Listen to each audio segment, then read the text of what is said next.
Hello kids! We have another topic today. We will be talking about classification of animals. First, we have vertebrate animals and animals with backbone. Second, we have invertebrate animals and animals without backbone. Here we have an examples of vertebrate animals. We have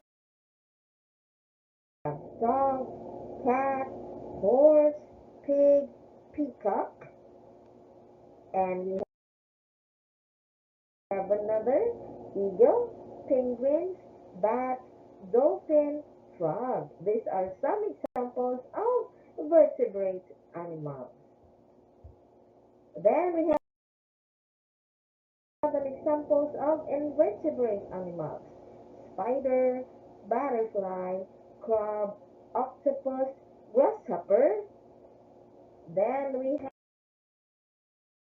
have clam, snail, sea sponges, sea star, jellyfish. These are some examples of invertebrate animals. That's all for now. Thank you. This is Teacher Chris. Next topic, phylum of vertebrate animals. Bye bye. Love you kids.